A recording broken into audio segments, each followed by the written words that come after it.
en la cárcel, 10 años en la prisión. Esto por la energía que había dejado cuando casi cae con la esposa de Potifar. Entonces 10 años está determinado, 10 años donde él tuvo prosperidad, donde creció y se terminó siendo el líder de la cárcel. Pero, ¿por qué se extiende 2 años? Y eso lo aprendemos que sucede gracias a la interpretación de los sueños que le hace al copero del panadero, que ya lo hemos explicado, y en el cual el copero vive y el panadero muere a causa de su ticún. Em, y los sabios nos dicen por qué se le extendió el suplicio y 2 años que fueron 2 años más, pero estos 2 años sí fueron de tremendo sufrimiento, donde Joseph ahí sí sufrió. Y bueno, aprendemos que corresponde a cuando él intentó ayudarse, pidiendo ayuda a los hombres y no descansando en Hashem. Y entonces se le extendió su tikkun por 2 años más, su reparación, su elevación. Y esta para Shami Ketz nos habla al final. Ketz en hebreo es final, al final de los 2 años. Los lucianos nos dicen, esto no fue al final de los 2 años, esto fue el fin del sufrimiento de Yosef. Después de este proceso tan tortuoso, tan duro, tan fuerte para Yosef al-Sadiq, comenzó un proceso de elevación como no hay otro, en el cual él fue elevado, fue sacado rápidamente. Dice que vinieron malajín, que vinieron ángeles de Hashem y asistieron y ayudaron a Yosef. Sabemos que uno de esos ángeles fue el ángel Mijael, el cual puso una letra Hei al nombre de Joseph para que él pudiera discernir todos los idiomas que hablaba el faraón. Porque era bien sabido que cuando el faraón llamaba a alguien a llamar, se acercaba tanto como el número de idiomas que supiese hablar. Y tenía 70 escalones desde, desde la base hasta su trono. Y entonces cuando una persona hablaba en español, cada idioma hablaba, entonces ascendía un escalón. Por lo cual solamente el faraón podía estar en ese lugar porque hablaba todos los idiomas del mundo. Cuando llega Joseph, había idiomas que no hablaba, entonces llega el ángel Mijael y le da revelación divina. Le muestra todos los idiomas. Al principio tiene una dificultad, aprender todos los idiomas en una noche y en un corto tiempo, pues es imposible. Entonces él viene y hace un cambio. En su nombre le pone la letra Hei. Entonces a través de esta letra Hei, él abre una ventana, la cual le permite acceder a todos los idiomas, entonces él puede hablar todos los idiomas. ¿M? El famoso don de idiomas, ¿m? De discernir todos los idiomas, entonces, y hablarlos fluidamente. Bueno, entonces él se presenta donde Faraón, empieza a subir hasta cuando llega delante de Faraón. Ya Faraón ya quedaba como, wow, anodadado, este hombre tiene el mismo nivel que solamente él tenía. Recordemos que en esta época Faraón no era Faraón porque era hijo de tal, no, tenía que tener el mérito, tenía que tener físicamente y metafísicamente unas condiciones que lo hacían estar allí sentado en ese trono. De lo contrario, no podía acceder a ese trono. Y entonces llega Paró y queda asombrado y se acerca a Joseph y le habla un idioma más, el idioma perdido, el idioma de Babel, el idioma previo a la confusión de los idiomas, que es el idioma original.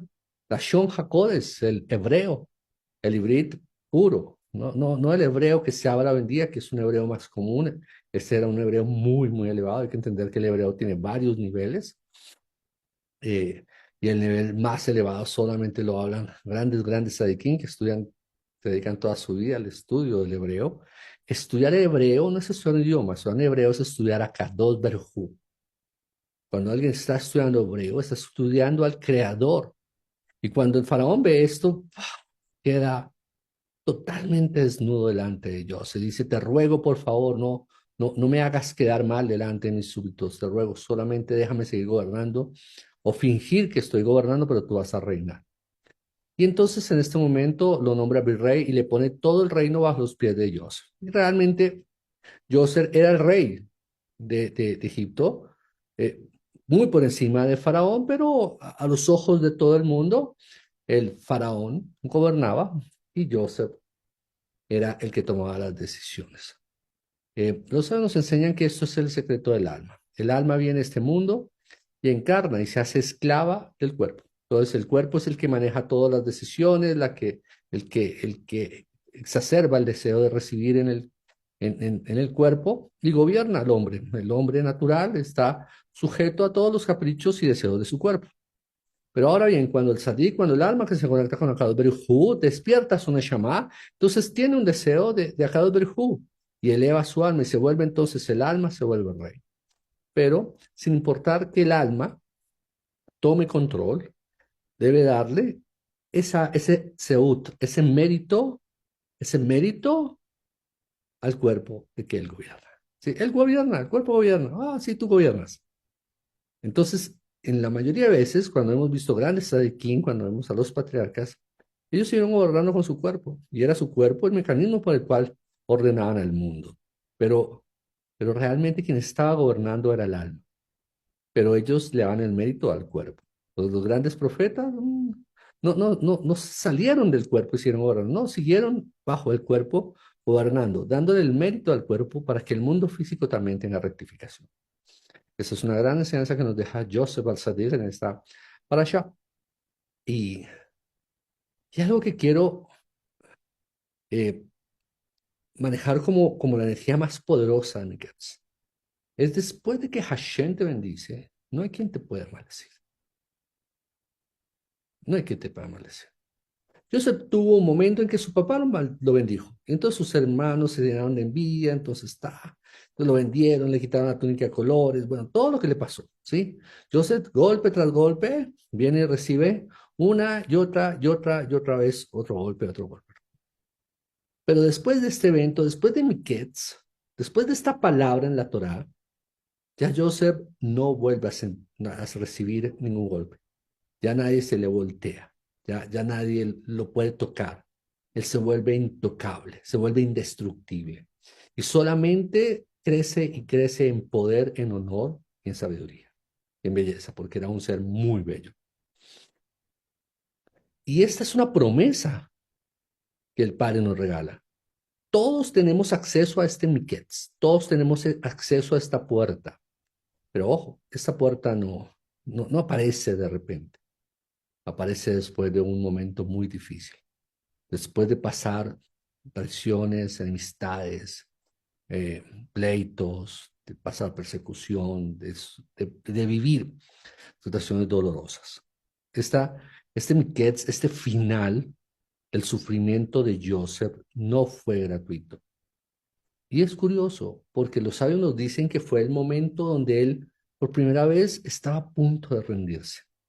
Estaba a punto. Él había permanecido con emuná, con fe, todos los años desde que ha sido vendido por sus hermanos, mientras que fue esclavo, aun cuando fue tentado y aun cuando llegó a la cárcel, aun cuando fue peyorado por todos los cercanos, él permanecía en fe. Pero estos 2 años, estos dos añadidos, lo derrumbaron. Lo derrumbaron a un punto donde él estaba a punto de botar la toalla. Pero ahí, en el último momento, antes justo de soltar la toalla, Akadosh Baruj Hu trajo Miketz, trajo el final, trajo la redención. Y esta parashá se nos enseña que esta parashá es el principio del fin. Ya hemos aprendido que todo lo que sucede a estas grandes almas es lo que nos va a suceder a nosotros como porciones de estas grandes almas, de los grandes tzadikim, de los grandes patriarcas. Ellos nos están contando la historia de la humanidad, la historia de Israel, la historia de las naciones. Aquí no es la historia de personas. En nuestra generación ya no es la historia de Joseph, ya no es la historia de Israel, es la historia de este pueblo, de este otro pueblo, es la historia del mundo. Las historias de todas las 70 naciones de la tierra y cómo vamos a llegar cada una al fin de la corrección. Entonces, aquí esta parasha es clave para entender que es un regalo que tenemos este Miketz, un deseo del corazón de Akadosh Baruj Hu de que cada uno llegue a ese fin, a ese momento donde ya corone un punto, llegue a un punto donde ya no hay vuelta atrás. Ya no importa quién se levante, quién quiera hacerte daño, ya no es posible que te toquen. Y con seguridad, y sabemos bien que que parte de esta prueba que le hicieron a Joseph de ponerlo a subir esas escaleras hizo parte de los Hartumín, de los hechiceros que tuvieron mucha envidia cuando Joseph llegó a interpretar los sueños, porque dijeron, ¿quién es este señor? ¿Quién es este tipo que es un esclavo? Y no solamente es un esclavo, es un preso condenado a muerte, a vivir toda la vida hasta su muerte en una prisión. Él va a venir a enseñarnos a nosotros, maestros, sátrapas y grandes conocedores de los secretos de los sueños. Y la verdad es que sí, la verdad es que sí, pero no querían dejarlo hablar. Y cuando Faraón lo puso a gobernar, imagínate, lo puso como rey, lo puso a gobernar sobre todo lo que él tenía. Esto le generó muchas enemistades y ganó muchos enemigos. Pero ¿qué pudieron hacer contra él? Nada. El que se levantaba contra Joseph era aplastado bajo la mano de Akadobrjú. Era intocable Joseph. ¿Por qué? Porque todo lo que le había sucedido antes había hecho la vasija, el mérito, para que él tuviera una horma aquí muy poderosa y fuera totalmente infranqueable. Y eso es algo que debemos buscar. Buscar ese momento en nuestra vida y encontrar ese miquetz, ese final. Si bien todos estamos trabajando para el fin de la corrección, cuando hacemos Shema, hay una porción en la que declaramos Mejía Tamitín, en que declaramos la resurrección de los muertos y el fin de la corrección en este mundo. Pero, y- pero dentro de cada uno, en nuestra expectativa de vida, cada uno debe llegar a ese punto, debe llegar a ese lugar donde digamos, ya lo logramos, ya lo conseguimos. Baruch Hashem, y así ya no ser susceptibles a la inagá, al ojo malo, a la envidia, a los malos deseos de los que quieren vernos mal, sino podemos proseguir con victoria, con valentía y con toda certeza de que el Creador está con nosotros. Joseph avanza y a través de interpretar el sueño de Faraón, ya hemos aprendido que el sueño de Faraón, que sucede en la noche de Rosh Hashanah, es una conexión directa con el árbol del conocimiento del bien y el mal, la cual es la dualidad, el mundo dual, el bien y el mal, el sueño, las vacas gordas y las vacas flacas, lo bueno y lo malo. Lo cual, lo que hace Joseph es a través de la interpretación del sueño, a través de las estrategias que el mismo sueño revela, cambiar el destino. Donde aprendíamos bien que el sueño siempre está lleno de clipada, de oscuridad, de mentira, pero tenemos que discernirlo a través de un sadik, a través de un sabio, y entonces encontrar la verdad que hay en el sueño y siempre hay un mensaje revelado. Y ese mensaje es un camino, es una enseñanza para poder librar el futuro, para poder librar algo que está sucediendo en nuestras vidas, algún aprendizaje, si es un sueño del pasado, es algo que el sueño, que acá Berjú nos está mostrando de algo que debemos cambiar, una decisión que debemos tomar basados en un hecho ya sucedido, o sea que es un Gilgul. Esto quiero aterrizar un concepto. ¿Recuerdan las Lujot, las tablas? Cuando Moshe iba bajando, bajó con una sola tabla. Luego se convirtieron en dos tablas, se dividieron. Pero ambas tablas, tanto la primera como las dos que se dividieron, eran redondas, totalmente redondas, porque representaban la creación de Akadosh, representaban la conexión con el cielo, el acceso fácil al mundo espiritual, el acceso directo a Akadosh. En una esfera no hay dificultad, no hay límites. Tú estás en una esfera y no encuentras nunca un límite. Caminas y caminas porque es esférico. Ese es el mundo del Gilgul. El mundo como Akadosh creó el mundo. Y cuando Moshe cambia y se rompen esas dos piedras, porque aprendimos no es que Moshe la rompió, es que las piedras no soportaban el pecado de Israel y cayeron una piedra y se despedazaron. Moshe crea tablas y esas sí son cuadradas. Son cuadradas. Realmente es un cubo. Es decir, crea límites. Y por eso la Torá se expone al mundo como unas leyes, como límites, que originalmente eran luz que transformaba. ¿Sí?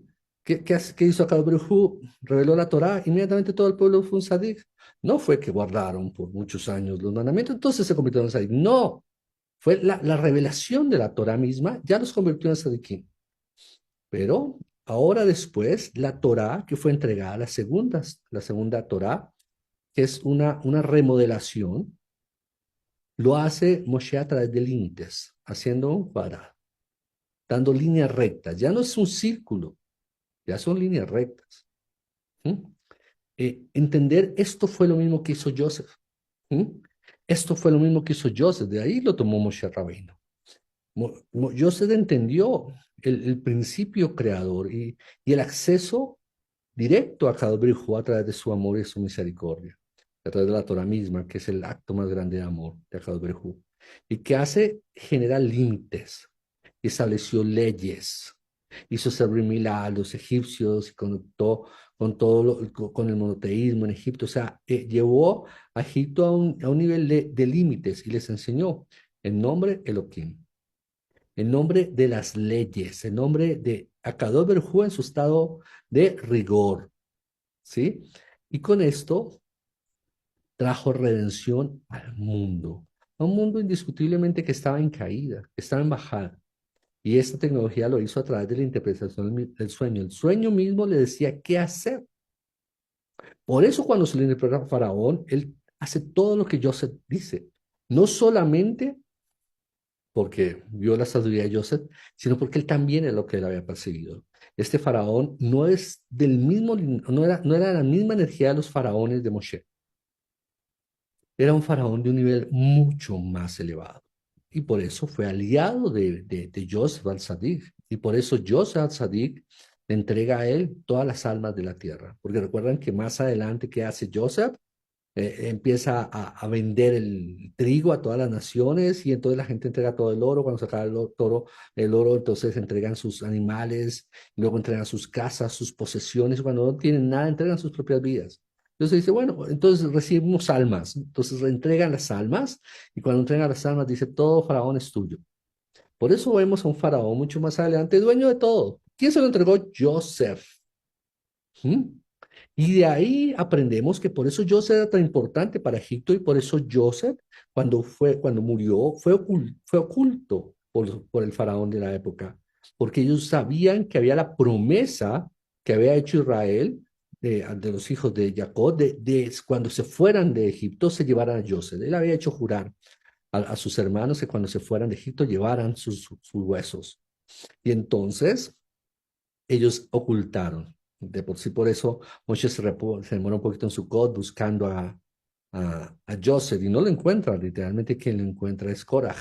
Korah es quien encuentra a Joseph. ¿Mm? Por eso también se hizo de tan renombre y por eso también se hizo tan rico, porque encontró a Joseph y al tesoro de Joseph. ¿Pero por qué lo tenían tan escondido? Porque sabían bien que el poder que había recibido Egipto lo había recibido a través de Joseph. Y era Israel mismo quien tenía este poder. Por lo cual, quedarse con Israel no era quedarse con un pueblo esclavo, era quedarse con la batería que estaba dando energía a Egipto. Perder a Israel era perder la energía en Egipto. Y por eso cuando Joseph se va, cuando Israel sale de Egipto, pero salen los huesos de Joseph, Egipto vuelve a ser una nación común y corriente. Ya no había un poder especial en Egipto, ya no había un poder sobrenatural en Egipto. Y Egipto era una nación como cualquier otra nación.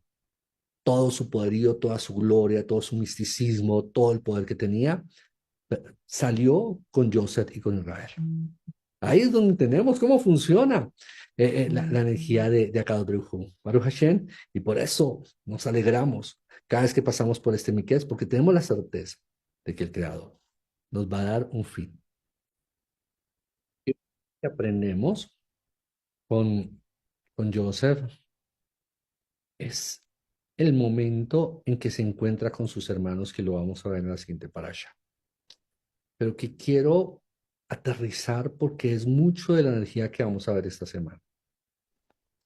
Eh, el encuentro con Joseph es un encuentro muy extraño, ¿no? Porque Joseph finge que no los conoce y se hace ver pasar por un hombre muy duro, lo cual parece que como que se está vengando de los hermanos por haberlo vendido, lo cual no es así, él era un gran sadí, lo que estaba buscando era buscando la forma en que ellos hicieran tikkun, que corrigieran, para que no tuvieran que tener sufrimiento más adelante.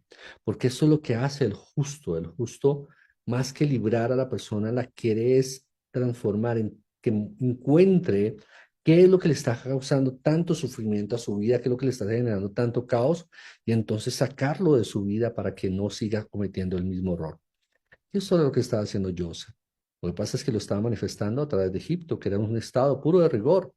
Entonces, por eso ellos llegan y encuentran aquí a un faraón, ¿no? A un hombre, a un egipcio, con sus vestiduras, con sus ojitos pintados. Era un egipcio. Entonces, ellos van y hablan con él y bueno, piden comida porque necesitan llevar a su padre a Canaán este alimento. Entonces, él les vende. Les dice, claro, sí, no hay ningún problema, pero les toma a uno de sus hermanos. Y lo encierra y le dice, no, vaya y tráigame a su padre para confirmar que lo que ustedes están diciendo es verdad.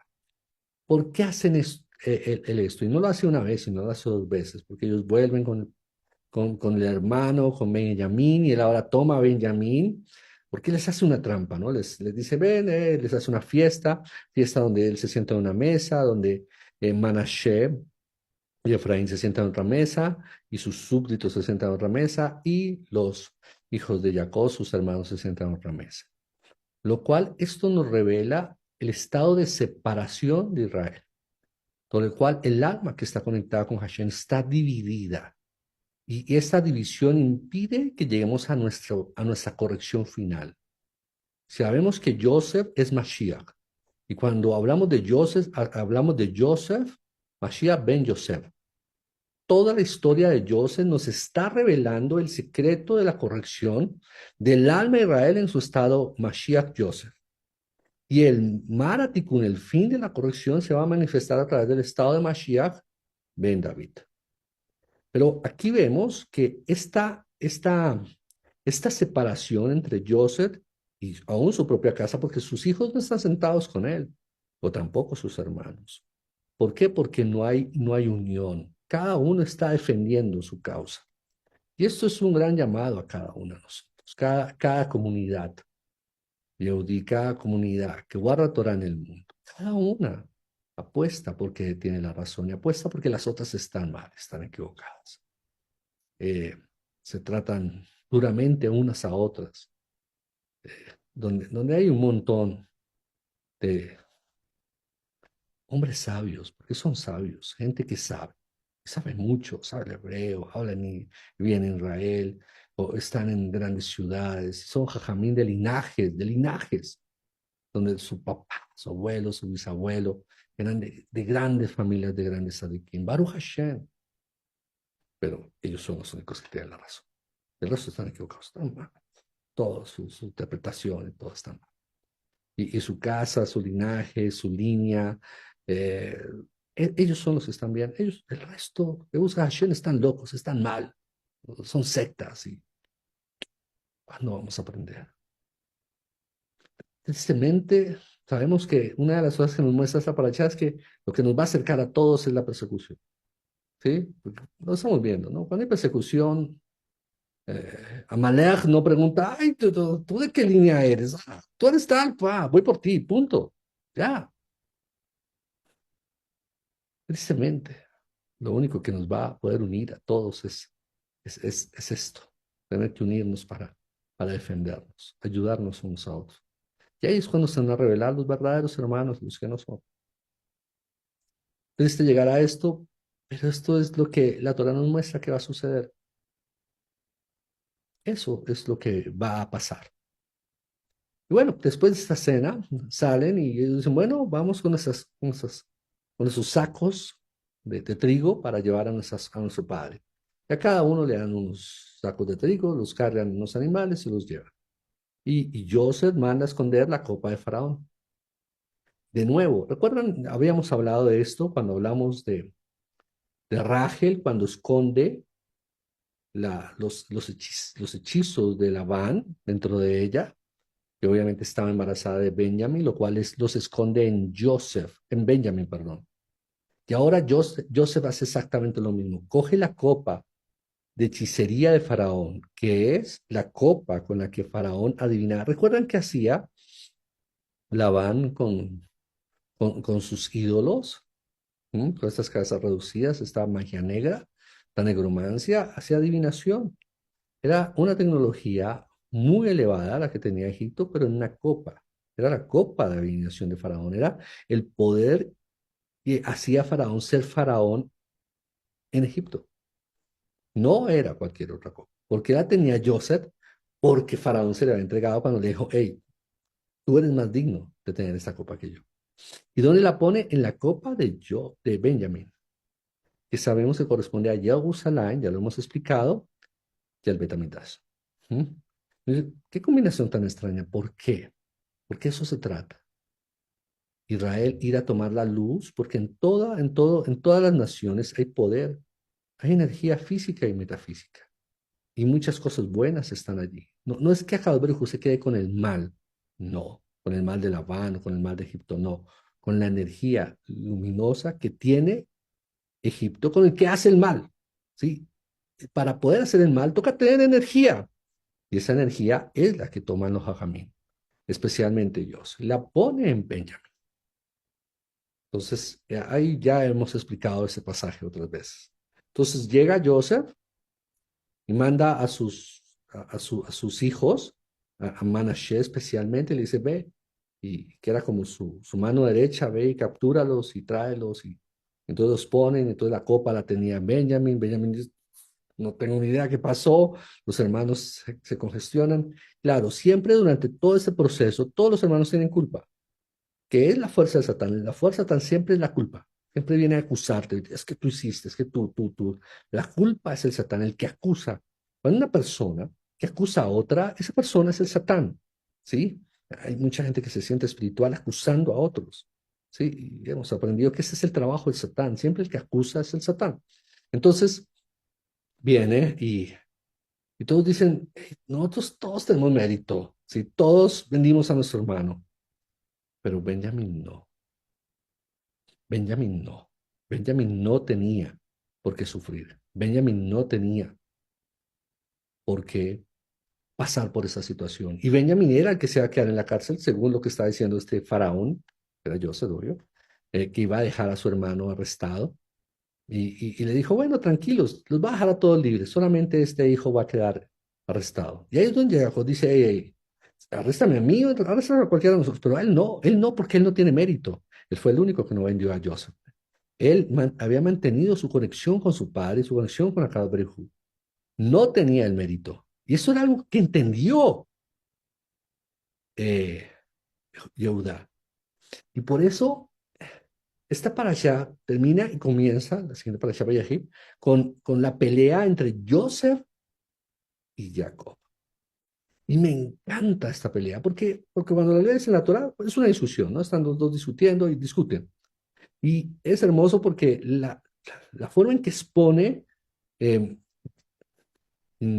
Yehuda el caso frente a Joseph de defender a su hermano, lo hace con la técnica que está al día de hoy, la forma como Israel maneja sus relaciones eh, internacionales. Lo hace de forma fuerte, agresiva, pero también siempre buscando ser conciliador, ¿sí? Pero lo que nos enseña el Midrash es que esto no fue tan así. O sea, sí fue así, pero en una escala épica, ¿sí? Donde esto fue poder del cielo. Jacob, Joseph, los hijos de Jacob, Joseph y Yehuda, los dos herederos, los dos reyes de Israel, se enfrentaron en guerra. Y en un momento, Yehuda se llenó de ira, sus ojos se hicieron rojos, su pecho ardía como fuego, y entonces levantó una piedra en el cielo y la despedazó. Una piedra gigante, no estamos hablando de una pedita, una piedra con la mano, o sea, no con la mano, físicamente movió la mano, pero la piedra se elevó, levitó, la despedazó en los cielos. ¡Wow! Entonces, Joseph se dio cuenta que Yehuda no estaba bromeando, Yehuda estaba dispuesto a hacer todo.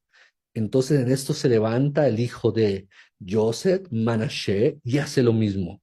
Dice, ¿tú vienes a mostrar a mi fuerza? Cogió una piedra más grande que la de Yehuda, la levantó a los cielos muy alto y la hizo polvo.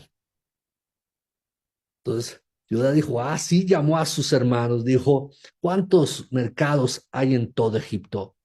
Y uno de sus hermanos contestó, dos hermanos.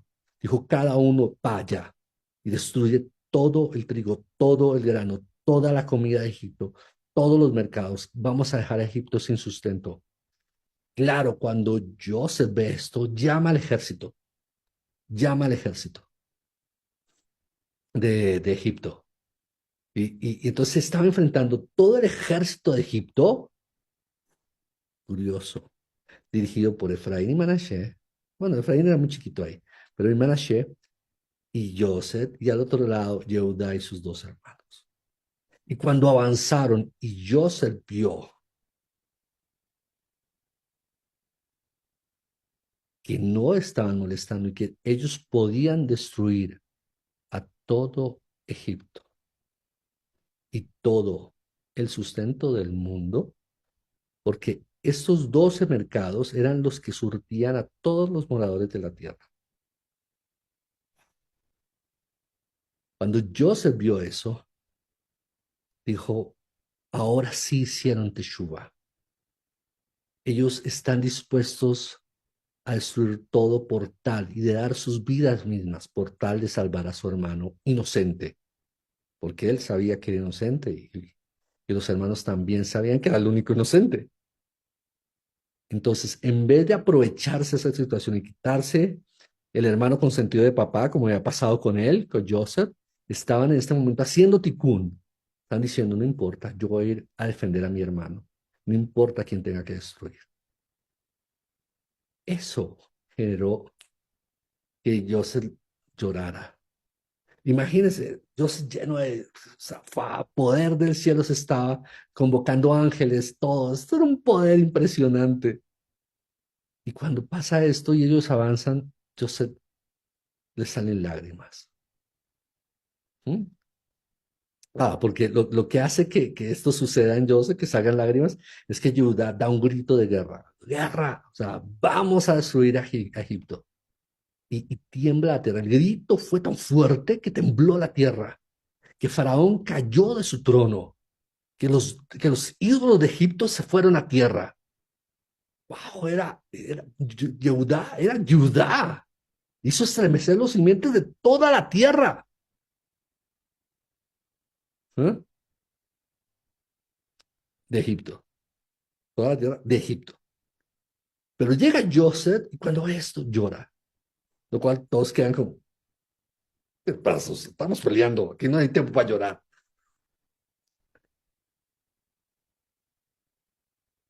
Y entonces dice Joseph,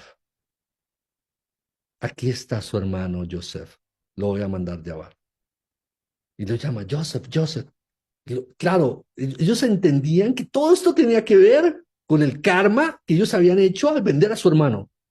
Entonces, empezaron a mirar, Joseph está vivo, ¿qué pasó? ¿Cómo así? O sea, imagínense, todo eso les da vueltas en la cabeza. ¿Cómo así? Joseph está vivo. ¿Dónde está Joseph? ¿Dónde está nuestro hermano? Y Joseph, está una panea, pues vengan, vengan, Joseph, ven, ven. Entonces, ellos están esperando a ver por cuál puerta iba a entrar Joseph.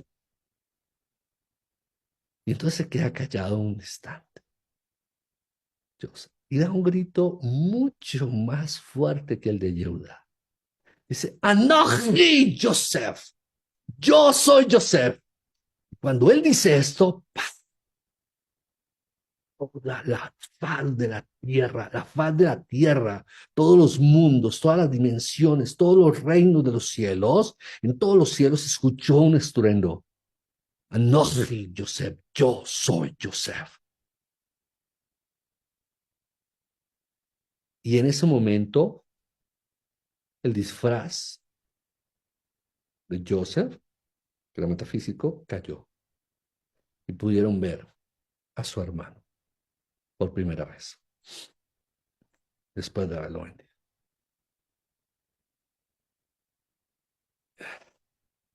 Y quiero conectar este evento de tanto poder con Caín y Abel. Caín mató a Abel. Caín era el malo.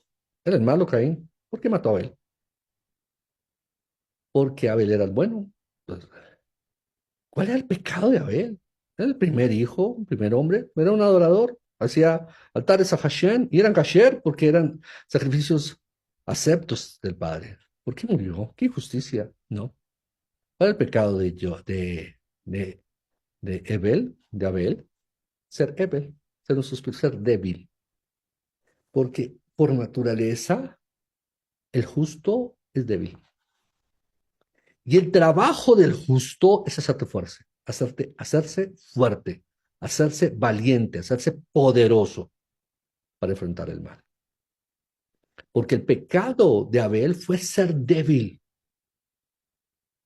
Y aquí vemos a dos hermanos que contienen la muerte, pero ambos son poderosos. Y por eso, de aquí en adelante, Israel es temido en todas las naciones. No por ser bueno, por ser poderoso. Y es un mensaje que Israel aprendió. Sí, qué chévere, todos rabinos, todos orando, todos yendo a la sinagoga, pero no, hay que ser una nación poderosa, porque tenemos enemigos que vienen a hacernos daño, que vienen a destruirnos.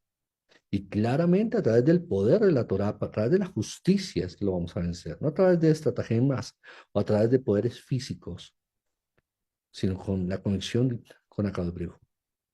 Pero esa conexión tiene que ser fuerte y tiene que ser poderosa y tiene que ser más fuerte que el mal. Esa es la corrección, ser poderosos. Y es esto